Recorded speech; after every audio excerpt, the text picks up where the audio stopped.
இதில் முதல் வெள்ளிக்கிழமையில் நாம் கூடி வந்திருக்கிறோம். அங்கே அனைவருக்கு வெள்ளிக்கிழமை நீங்கள் ஜெபம்னு தெரியல கூட. அவங்களுக்கு இன்னும் அந்த 2 வாரம் கட் பண்ணணும்னா இந்த வாரம் கட்டு அப்படின்னு இஷ்டம் பண்ணுவாங்க. அதனால் 2 வாரத்துக்கு முன்னாடி நம்ம பண்ண இல்லை வெள்ளிக்கிழமை கூட்டம் ஸ்டார்ட் பண்ணிட்டோம்.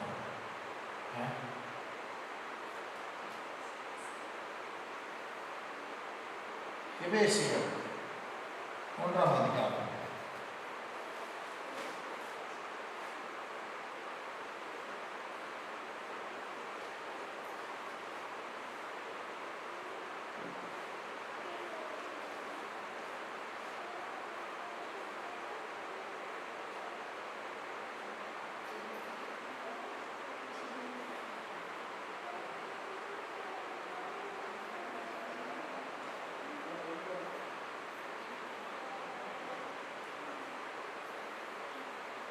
பதிமூணுலேருந்து 1ஆம் அதிகாரம் 13 வாசிக்கிறேன், கேளுங்க.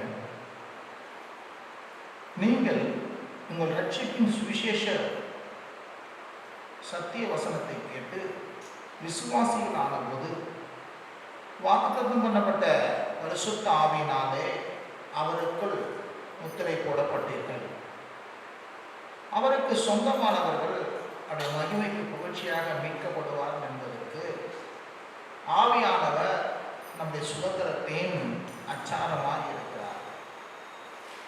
ஆனபடியினாலே கர்த்தராகிய இயேசு கிறிஸ்துவின் மேல ஒரு விசுவாசத்தையும் பரிசுத்தவான்களும் அன்பையும் கேள்விப்பட்டு இடைவிடாமல் உங்களுக்காக ஸ்தோத்திரம் பண்ணி என் ஜெபங்களை நினைத்து நம்முடைய கர்த்தராகிய இயேசு கிறிஸ்துவின் தேவனும் மகிமையின் பிதாவானவர் நம்மை நீங்கள் அறிந்து கொள்வதற்கு ஞானத்தையும் தெளிவையும் அளிக்கிற ஆவியை உங்களுக்கு தந்தரல வேண்டும் என்றும் தாம் நம்மை அழைத்ததினாலே நமக்கு உண்டாயிருக்கிற நம்பிக்கை இன்னதென்றும் பரிசுத்தவான்களிடத்தில் தமக்கு உண்டாயிருக்கிற சுதந்திரத்துடைய மகிமை ஐஸ்வர்யம் இன்னதென்றும் தாம் கிறிஸ்துவை மரித்தொழுந்து எழுப்பி அவரிடத்தில் நடப்பித்த தமது பலத்த சத்துவத்தின் வல்லமையின்படியே விசுவாசிக்கிறவர்களாகிய நம்மிடத்தில் காண்பிக்கும் தம்முடைய வல்லமையின் மகா மேன்மையான மகத்துவம் என்னதென்றும் நீங்கள் அறியபடி அவர் உங்களுக்கு பிரகாசமுள்ள மனக்கங்களை கொடுக்க வேண்டும் என்று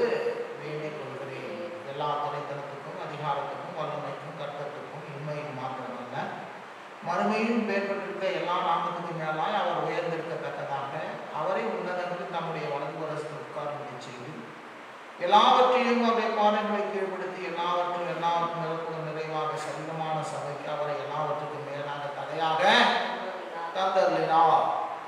இந்த வசனத்தை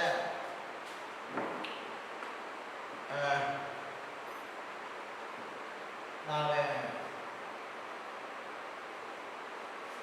எங்களுக்கு மேரேஜ் ஆயிடுச்சு 99. அப்போ 99 மேரேஜ் ஆயிடுச்சு. 2000 ஒரு வீட்டில் வந்து நாங்கள் குடியிருந்தோம். அப்போ அந்த வீட்டில் குடியிருக்க சொல்ல கூட வாரம் நாங்கள் என்ன பண்ணுவோம், மீட்டிங் நடக்கும். வாரம் ஜெபம் பண்ணுவோம், வாரம் மீட்டிங் நடக்கும். வாருங்கள் கர்த்தரை ஆராதிப்போம் அப்படின்னு சொல்லி மீட்டிங். அதுக்கப்புறம் வாருங்கள் சத்தியத்தை அறிவோம் என்று சொல்லி என்ன பண்ணுவோம், மீட்டிங். அப்போ மாதத்தில் ஒரு நாள் கூட்டம் வந்து ரொம்ப பிரமாண்டமாக நடக்கும். அதில் நிறைய 10,000க்கு மேலே ஹேண்டில்ஸ் போட்டு அந்த கூட்டம் நடக்கிறத வந்து எல்லாருக்கும் நாங்கள் என்ன பண்ணுவோம், தெரிவிக்கப்படுறோம். அந்த ஹேண்டில்ஸில் இன்னும் கூட இருக்குது. எல்லாம் மார்க்கெட் பகுதி, ஏனாவரம் மார்க்கெட், அந்த பகுதியெல்லாம் போய் அந்த ட்ராக் கொடுத்துட்டு அந்த ட்ராக் கேட்டு நிறைய பேர் வருவாங்க. ஜெபம் பண்ணுறது வருவாங்க. ஜெபத்தில் அற்புதம் நடக்கும். புதன்கிழமை தோறும் ஜெபம் நடக்கும். வெள்ளிக்கிழமை தோறும் கூட்டங்கள் நடக்கும். அப்போ கூட்டங்கள் நடக்க சொல்ல நான் 2000 அப்போ இந்த எபேசியத்தை நான் வந்து வேர்ட் பை வேர்டாக என்ன பண்ணேன் எடுத்தேன். அதில் என்ன எடுத்தேன் அப்படின்னு பார்க்கும்போது இந்த ஜெபத்தை குறித்து இந்த எபேசியர் 1ஆம் அதிகாரத்திலையும் எபேசியர் 3ஆம் அதிகாரத்தின் ஜெபத்தையும் நான் என்ன பண்ணேன், ஒவ்வொரு வசனமா சொல்லி கொடுத்த பாருங்க. 2000 இப்போ பார்த்தீங்கன்னா குறைஞ்சது 21 வருஷங்கள் நம்மளுக்கு காலம் வந்து இருக்குது. இந்த வசனத்தை எப்போ அங்கே தான் ஆபம் வருதுன்னு பாருங்க. ஆகவே இதில் ஒரு விசுவாசிகளுக்கு எப்படி ஒரு ஊழியக்காரன் ஜெபம் பண்ணணும், ஒரு விசுவாசிகளுக்கு ஒரு ஊழியக்காரன் எப்படியான ஜெபம் பண்ணணும், அதே நேரத்தில் ஒரு விசுவாசி எப்படி ஜெபம் பண்ணணும் அப்படின்னு இந்த இடத்துல நீங்கள் பார்க்கலாம். 1ஆம் அதிகாரத்திலையும் 3ஆம் அதிகாரத்திலும் எபேசிய நிருபம் வந்து யாருக்கு எழுதப்பட்டது அப்படின்னா, மீட்கப்பட்ட மக்களுக்கு என்று என்ன பண்ணுது எழுதப்பட்ட ஒரு நிருபமாய் இருக்கிறது. அந்த நிருபத்தை யாருக்கு எழுதுனாங்க அப்படின்னு சொல்லி அந்த கண்ணோட்டத்தில் பார்க்கணும். அதுதான் 13ஆம் வசனத்தில் சொல்றாங்க, நீங்கள் உங்கள் ரட்சிப்பின் சுவிசேஷமாகிய சத்திய வசனத்தை கேட்டு விசுவாசிகள் ஆன போது வாக்குத்தத்தம் பண்ணப்பட்ட பரிசுத்த ஆவியினால் அவருக்குள் என்ன பண்ணப்பட்டீர்கள், முத்திரை போடப்பட்டீர்கள். எப்போ நீங்க சத்திய வசனமாகிய சுவிசேஷத்தை கேட்டீர்களோ அப்போதே நீங்க விசுவாசி ஆகும் போது வாக்கு பண்ணப்பட்ட பரிசுத்த ஆவியினால என்ன பண்ணப்பட்டீங்க, முத்திரை போடப்பட்டீங்க. ஒரே வசனம் நிறைய காரியம் சொல்றார். ரட்சிப்பின் சுவிசேஷம் அது வந்து சத்திய வசனத்தின் மூலமா தான் ரட்சிப்பின் சுவிசேஷத்தை என்ன பண்ண சொல்ல முடியும். அதை கேட்கும் போது தான் என்ன பண்ண முடியும், விசுவாசிகளாக மாற முடியும், விசுவாசிக்க முடியும். அது விசுவாசிக்கும் போது என்ன பண்ணாவது வாக்குத்தத்தம் பண்ணப்பட்ட பரிசுத்த ஆவியினால நம்ம என்ன பண்ண பண்றோம், முத்திரை போடப்படுறோம். நிறைய பேர் சொல்றாங்க. அப்புறம் சொன்னா அவருக்கு சொந்தமானவர் மகிமைக்கு புகழ்ச்சியாக மீட்கப்படுவார் என்பதற்கு ஆவியானவர் தான் நம்முடைய சுதந்திரத்தின் அச்சாரமாய் இருக்கிறார். அப்போ நாம் எல்லாம் நம்ம மீட்கப்பட்டிருக்கிறோம். மீட்கப்பட்டிருக்கிறபடினாலே அவர் மகிமைக்கு புகழ்ச்சியாய் நாம் என்ன பண்றோம் இருக்கிறோம். அவருடைய மகிமைக்கு புகழ்ச்சியாய் இருக்கிறபடினாலே இதெல்லாம் என்ன எதை காட்டுகிறது அப்படின்னா, நம்ம வந்து சுதந்திரம் என்றால் தேவனிடத்தில் ஒரு பங்கை நாம் என்ன பண்றோம் பெற்றுக்கொண்டு இருக்கிறோம். சுதந்திரம்னா பாகம், சுதந்திரம்னா வாரிசு, சுதந்திரம்னா அவர் நமக்கு ஏற்படுத்துவதை சொந்தமாக்கிக் கொள்வது தான் சுதந்திரம், சுதந்திரத்துக் கொள்வது. இப்போ நம்ம புகழ்ச்சியாக மீட்கப்படுவதற்கு ஆவியானவர் என்ன பண்றாரு, நம்ம சுதந்திரத்தினுடைய என்னது நம்ம எதெல்லாம் சுதந்திரிக்க போகிறோம் என்பதற்கு ஆவியானவர் நமக்கு என்ன பண்றாரு, அச்சாரமா இருக்கிறார். நாம் சுதந்திரவாளிகள், தேவனுக்கு சொந்த பந்தமானவர்கள், வாரிசுகள், தேவனுடையதற்கெல்லாம் நமக்கு உரிமைதாரிகள் என்பதற்கு அச்சாரமாக, அச்சாரம்னா டவுன் பேமெண்ட், அச்சாரம்னா என்னது உறுதிப்படுத்தும்படியாக என்ன பண்றாரு, ஆவியானவரை நமக்கு என்ன பண்ணிக்கிறாரு கொடுத்து. அச்சாரம்னா என்ன சொல்லணும், பழைய இந்த திருநெல்வேலியிலிருந்து தெரியும். அதாவது என்ன சொல்லுவாங்க, நம்ம அட்வான்ஸ் சொல்லுவோம், நம்ம முன்பணம் சொல்லுவோம், டவுன் பேமெண்ட். அவன் சொல்லுவான் அச்சாரம் கொடுத்துட்டோமா, அச்சாரம் கொடுத்துட்டோம்னா என்னதுங்க, அது மாறக்கூடாது. அது கொடுத்துட்டாங்கன்னா அவங்களுக்கு தான் அது சொந்தம். அது முன்னாடி அவங்களுக்கு சொந்தம் அப்படின்றதுக்காக முன்னாடி கொஞ்சம் பேமெண்ட் என்ன பண்ணுவோம் கொடுத்துருவாங்க. பின்னாடி வந்து அது என்னது நான் என்ன பண்ண கொடுத்துட்டு வாங்கிட்டு போவேன். அந்த மாதிரி தான் அச்சாரம்னா பரிசுத்த ஆவியானவர் நமக்கு அச்சாரமா கொடுத்துட்டாங்க. இப்பயே தேவனுக்கு சொந்தமானவர்கள் என்பதற்காக என்ன பண்றாரு, நம்மள அச்சாரத்தை என்ன பண்ணாரு, தேவன் என்ன பண்ணிக்கிறாரு, பரிசுத்த ஆவியை நம்ம கொடுத்து என்ன பண்றாரு, முத்திரிச்சுக்கிறார். அவர் வரும்போது அச்சாரம் கொடுத்தவங்க எல்லாம் என்ன பண்ணுவாரு, எல்லாரையும் மீட்டு கொண்டு என்ன பண்ணுவாரு போவார். நம்மளை வந்து அச்சாரம் கொடுத்துட்டார், நமக்கு வந்து ஒரு டவுன் பேமெண்ட் கொடுத்தார், சொந்தமாக்கிட்டார். அவர் உரியவர்கள். அவர் வருகையின் போது என்ன பண்ணுவாரு, அவருக்கு சொந்தமானவர்கள் என்ன பண்ணுவாங்க, மீட்கப்படுவார்கள். இப்படி இருக்கிறபடினால தான் 15ல வாசிக்கிறேன், ஆனபடியினாலே கர்த்தராகிய இயேசுவில் உள்ள உங்கள் விசுவாசத்தையும் பரிசுத்தவான்கள் மேல உங்கள் அன்பையும் குறித்து நான் கேள்விப்பட்டு சொல்ல, பரிசுத்தவான்கள் விசுவாசத்தையும் கர்த்தராகிய இயேசுவில் உள்ள உங்கள் விசுவாசத்தையும் பரிசுத்தவான்கள் மேல உங்கள் அன்பையும் குறித்து நான் கேள்விப்பட்டு. இப்ப பாருங்க, பவுல் சொல்றாரு, அவர் யாருக்காக ஜெபிக்கிறாரு அப்படின்னா, 2 காரியம் தான் சொல்லுங்க. 2 கண்கள் இருக்கிற போல ரெண்டு காரியம் என்ன யாருக்கு இருக்கணும்? இந்த விசுவாசிகளுக்கு இருக்கணும். என்ன ரெண்டு காரியம் இருக்கணும்? ஒன்று தேவன் மேல விசுவாசம், ரெண்டு நடத்துற ஊழியக்காரர்கள் மேல என்ன இருக்கணுங்க? அன்பு. இருந்தவர் ஆமென் சொல்லுங்க. அன்பு ரெண்டு இருக்கணும். தேவன் மேல நான் விசுவாசமா இருக்கிறேன்னு சொல்லுவாங்க சில பேர். ஊழியக்காரன் மேல என்ன இல்லை, ஒரு நம்மளை நடத்துறாங்களே, வசனத்தை சொல்லி தராங்களே, அவங்களுக்கு கொடுத்து என்ன இல்லைங்க, ஒரு கரிசனை இல்லாத இருப்பாங்க. ஆனால் இந்த இடத்துல சொல்ற ரெண்டு காரியம் இருக்கணும். சொல்லுங்க, ரெண்டு காரியம் இருக்கணும். ரெண்டு காரியம் இருக்கணும். என்ன ரெண்டு காரியம் இருக்கணும்? தேவன் மேல விசுவாசமும் இருக்கணும், ஊழியக்காரன் மேல என்ன பண்ணணும்? அன்பும் இருக்கணும். இருந்தா ஒரு ஆமென் சொல்லுங்க. இது ரெண்டுமே காணப்பட வேண்டும். விசுவாசமும் அன்பும் வந்து இணைந்து தான் செயல்படும். விசுவாசமும் அன்பும் வந்து ஒரு ஆவிக்குரிய சக்திகளாய் இருக்கிறது. அதை ஒன்றை ஒன்று சார்ந்து செயல்படுகிறதாய் இருக்கிறது. இன்னைக்கு ஒரு விசுவாசம் மட்டும் இருந்தா போதும், எனக்கு அன்பு வேணாம்னா அப்படி பண்ண முடியாது. நான் அன்பில மட்டும் நடக்கிறேன், எனக்கு விசுவாசம் வேணாம்னா அதுவும் என்ன பண்ண நடக்கவே முடியாது. அப்ப ரெண்டு காரியம் நமக்கு தேவைப்படுது. என்ன ரெண்டு காரியம் தேவைப்படுது அப்படின்னா, தேவன் மேல விசுவாசம். சொல்லுங்க, தேவன் மேல, கர்த்தராகிய இயேசு கிறிஸ்துவின் மேல நமக்குள்ள என்ன பண்ண விசுவாசம் இருக்கணும். ரெண்டாவது என்ன இருக்கணும் அப்படின்னா, பரிசுத்தவான்கள் மேல ஒரு அன்பு இருக்கணும். பரிசுத்தவான்கள் மேல ஒரு அன்பு இருக்கணும்.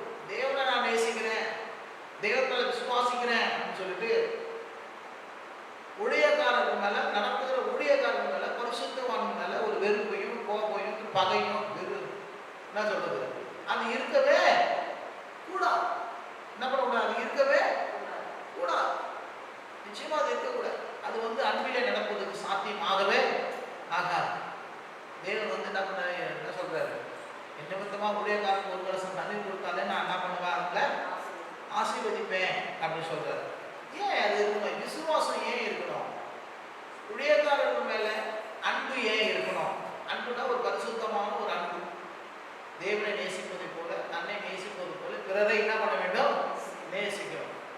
அவன் மேல ஒரு அக்கறை, ஒரு கரிசனை, அவன் மேல ஒரு இருக்கணும். ஏன் அது இருக்கணும்? அதுக்குதான் அவருக்கு அப்பதான் சொல்ற, இடைவிடாமல் உங்களுக்காக சோத்திரம் பண்ணி ஜெபங்களிலே உங்களை நினைக்கிறேன் சொல்ற. முதல் யாருக்கு ஜெபம் பண்றேன் சொல்றதுக்கு முன்னாடி சொல்ற, முதல்ல வந்து மீட்கப்பட்ட மக்களுக்காக நான் ஜெபம் பண்றேன், ரட்சிக்கப்பட்ட மக்களுக்காக ஜெபம் பண்றேன், பரிசுத்த ஆவி உங்களுக்குள்ள என்ன பண்றாரு, தேவனுக்கு சொந்தமானவர்கள் நீங்க அப்படின்னு சொல்லிட்டு கடைசி ரெண்டாவது வசனத்துல சொல்றாரு. என்ன சொல்றாருன்னா, விசுவாசம் உள்ளவர்களுக்காக ஜெபம் பண்றாரு, பரிசுத்தவான்கள் மேல அன்பு உள்ளவர்களுக்காக என்ன பண்றாரு, அவரு ஜெபம் பண்றாரு. கவனிங்க, ஒரு ஊழியக்காரனுடைய பிரேயர் எப்போ ஒரு பிலிவர்ஸ்க்கு, ஒரு மீட்கப்பட்ட மக்களுக்கு எப்போ ஆசீர்வாதமா இருக்கும் அப்படி நீங்க பார்க்கும்போது அது ரொம்ப முக்கியம். என்ன அப்படின்னா, யாரெல்லாம் நம்ம எல்லாருக்கும் வந்து ஜெபம் பண்ண எல்லாருக்கும் போய் சேருமா? அது ஒரு கேள்விக்குறி. நிறைய காரியங்கள் இருக்கு. இதை கூட போனேன், ஒரு 4 குறிப்பு தராங்க அவங்க. அதாவது ஒரு ஆபத்துன்னா நிறைய பேர் 4 குறிப்பு கொடுக்குறாங்க, ஜெபம் பண்ணுங்கன்னு சொல்றாங்க. அதெல்லாம் ஜெபம் பண்ணலாம், நான் இல்லைன்னு சொல்ல வரல. ஆனால் எல்லா நேரத்திலும் அது ஒர்க் அவுட் ஆகும்னா ஒர்க் அவுட் ஆகவே ஆகாது. ஏன் அப்படின்னா, சில ஜெபம் வந்து சில காரியங்களில் வந்து ஒரு ரெகுலேஷன்ஸ் இருக்கு, பல ரெகுலேஷன்ஸ் இருக்கு. ஒரு ஊழியர்களுடைய ஜெபம் எந்த விதத்தில் ஒரு மக்களுக்கு போகும் அப்படின்னு ஒரு ரெகுலேஷன்ஸ் இருக்குது, ஒரு முறையாக இருக்குது. அப்போ பார்க்கும்போது சபைக்கும் சரி ஜெபிக்கும் போது, ஒரு விசுவாசிக்கு ஜெபிக்கும் போது, இந்த ஊழியர்களுடைய ஜெபம் அந்த விசுவாசிக்கு எப்போது பொருந்தி வரும், எப்போது அது வந்து சூட்டபுளாக போகும், எப்போது அவனுக்கு ஒரு ஆசீர்வாதமாக அமையும் அப்படின்னா, 2 காரியம் ஒரு விசுவாசிக்கு நிச்சயமாக காணப்பட வேண்டியது அவசியமாய் இருக்குது. ஒன்று வந்து விசுவாசம், 2 வந்து என்னதுங்க, அன்பு. சொல்லுங்க, விசுவாசம் என்ன இருக்கணும்? விசுவாசம் இருக்கணும். 2வது என்ன இருக்கணும்? அன்பு இருக்கணும். அப்படி இருக்கும்போது தான் ஒரு ஊழியக்காரனுடைய ஜெபம் வந்து அவங்களுக்கு 100% என்ன பண்ணணும், அவங்களுக்காக ஜெபிக்கும் போது அது மிகப்பெரிய ஆசீர்வாதமாக என்ன பண்ணுது, மாறும். ஆனால் ஒரு ப்ரேயரையும் சரி எதுக்கு வச்சிருக்கிறாரு, விசுவாசிகளையும் அது சபைக்கு ஏதை வச்சிருக்கிறாரு அப்படின்னா, வெறும் வந்து இவங்க சபையில் ஒரு அங்கத்தினர் மாத்திரம் அல்ல, அந்த அந்த சபைக்கு இந்த விசுவாசி வந்து என்ன பண்ணா ஆசீர்வாதமாய் இருக்கும். சபைக்கு ஒவ்வொருவருக்கும் ஆண்டவர் என்ன பண்ணிக்கிறாரு, தலையா இருக்கிறாரு. ஒரு விசுவாசி வந்து என்ன பண்றாங்க, அவங்க பற்பல அவயங்களா இருக்கிற அப்படின்னால ஒவ்வொருவருக்கும் ஒரு ரோல் இருக்குது. ஒவ்வொருவருக்கும் என்ன இருக்குங்க, ஒரு ரோல் இருக்குது. அப்ப அந்த அந்த ரோலை வந்து என்ன பண்ணணும், அந்த விசுவாசி என்ன பண்ணணும், செய்து ஆகவே வேண்டும். ஏன்னா நான் வந்து ஒரு பார்வையாளர் மாதிரி வந்துட்டு அப்படி போயிடுறேன் அப்படின்னா என்ன பண்ண இருக்கவே முடியாது. எல்லாத்துக்கும் மேலாக என்ன பண்ணணும், முதல்ல தேவன் பேர் மேல விசுவாசம் இருக்கணும். முதல்ல என்ன பண்ணணும், தேவன் பேர் மேல என்ன பண்ணுங்க, விசுவாசம் இருக்கணும். வார்த்தையின் பேர் மேல விசுவாசம் இருக்கணும். ரெண்டாவது வந்து அன்பினாலே என்ன பண்ண கிரியை செய்கிறவர்களாக இருக்கணும். அன்பினாலே நடக்கிறவர்களாக, அன்பினாலே உடையவர்களாக இருக்கணும். ஊழியக்காரர்கள் மேல, பரிசுத்தவான்கள் மேல ஒரு காழ்ப்புணர்ச்சி, வெறுப்பு, பகை, இது எல்லாவற்றையும் நம்ம என்ன பண்ணணும், விட்டுவிட வேண்டும். அப்படி நாம் என்ன பண்ணக்கூடாது, கோபமாக, பகையாக, வெறுப்பாக இருக்கவே கூடாது. அதனால என்ன பண்றாங்க, பல விதமான பிரச்சனைக்குள்ளாக என்ன பண்றாங்க, மாறிடுவாங்க மக்கள். அதனாலதான் நான் சொல்றேன்னா, அன்பை எடுத்துக்கொள்ளுங்க, மன்னிப்பை எடுத்துக்கொள்ளுங்க, கிருபையை எடுத்துக்கொள்ளுங்க, நன்றி உள்ளவர்களாக இருங்க. அப்படி இருப்போம் என்றால் நம்ம என்ன பண்ணுவோம், முன்னேறி செல்வோம். அப்படி இருப்போம் என்றால் ஆசீர்வாதங்களை பெற்றுக்கொள்வர்களாக இருக்கும். அப்படி இருப்போம் என்றால் நாம் என்ன பண்றோம், தேவனுக்கென்று பிழைக்கிறவர்களாக இருக்கும். ஆகவே ஊழியக்காரனுடைய ஜெபம் ஒரு மனுஷனுக்கு எந்த விதத்துல போய் சேரும் அப்படின்னு சொல்லும்போது முதலாக நம்ம பார்க்கணும், ஒரு விசுவாசி எப்படிப்பட்டவர்களாக இருக்கணும். நிச்சயமா நான் சொல்றேன், அவர் வந்து விசுவாசி தேவன் பேர் மேல விசுவாசம் பொருளாக இருக்கும். தேவன் பேர் மேல என்ன இருக்கணும், விசுவாசமா இருக்கணும். கர்த்தராகிய இயேசு கிறிஸ்து மேல விசுவாசமா இருக்கணும். வார்த்தையின் பேர் மேல என்ன பண்ணணும், விசுவாசமாய் இருக்கணும். அதே நேரத்தில் தங்களை நடத்துகிற ஊழியக்காரன் மேல நம்ம ஒரு பரிசுத்த விதத்தில் ஒரு அன்பு, நம்ம கிறிஸ்துவ கூட நடத்துறாங்க, வசனத்தை சொல்லிக் கொடுக்குறாங்க, நமக்காக ஜெபிக்கிறாங்க, நமக்காக புத்திமதி சொல்றாங்க, நமக்காக கரிசனையா இருக்கிறாங்க என்று சொல்லி அன்பினாலே என்ன பண்ண வேண்டும், காணப்பட வேண்டும். அப்போதுதான் என்ன பண்ண ஒரு ஊழியக்காரனுடைய ஜெபம் வந்து அவங்களுக்கு மிக விருப்ப அன்பா என்ன பண்ணோம் போய் சேரும். ஆசீர்வதிக்கிறவங்க வந்து என்ன சொல்லக்கூடாது, மனசு போனாம என்ன பண்ண இருக்குன்னு சொல்லுவாங்க. ஒரு இடத்துல போறோம், சாப்பிட்றோம், சாப்பிட்ட பிறகு தான் என்ன பண்ணுவோம், ஆசைப்படுவாங்க. எப்பா சாப்பிட்டு வயிறு விழுந்துட்டு என்ன பண்ணுப்பா, சில பேர் வந்து சாப்பிடவே கொடுத்துருவோம், சாப்பிடுங்க அப்புறம் பார்க்கலாம், செவ்வாய் அப்புறம் பண்ணுங்க அப்படி. ஏன் அப்படின்னா ரொம்ப முக்கியம் இருந்தால் ஒரு ஆமாம் சொல்லுங்க.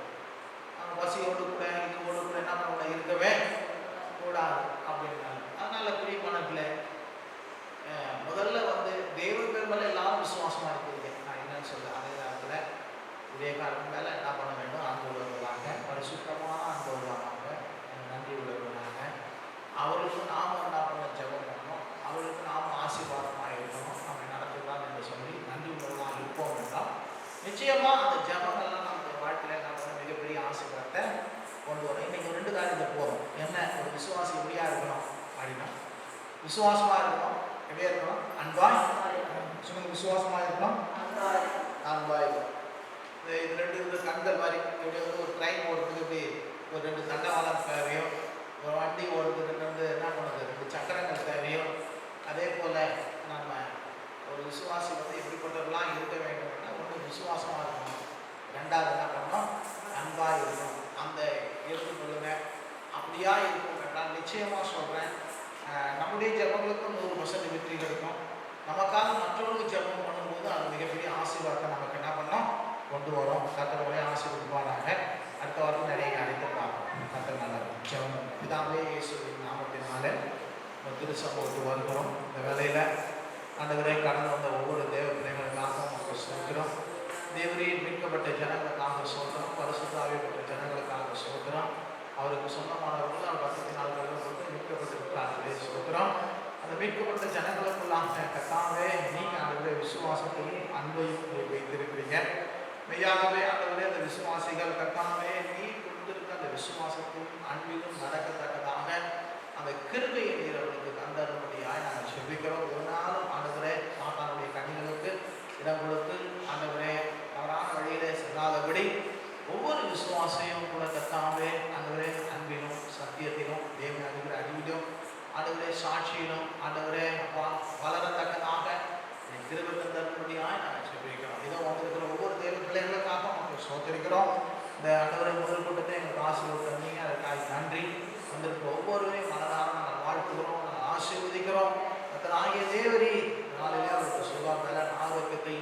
தீர்காயுசையும் தெய்வீக பாதுகாப்பையும் சமாதானத்தையும் தேவைகளை சந்திக்கும்படியாகவும் உதவி கரத்தை நீட்டும்படியாக நான் சொல்வேன். இயேசுவின் நல்ல நாமத்தினால் ஜெபிக்கிறோம் என்ற நல்ல பிதாவே. ஆமென். ஆமென். என் ஆத்துமாவே கர்த்தரை ஸ்தோத்திரி, என் உள்ளவே பரிசுத்த நாமத்தை ஸ்தோத்திரி. என் ஆத்துமாவே கர்த்தரை ஸ்தோத்திரி, கர்த்தர் செய்த சகல உபகாரங்களை மறவாதே. ஆமென். Praise the Lord.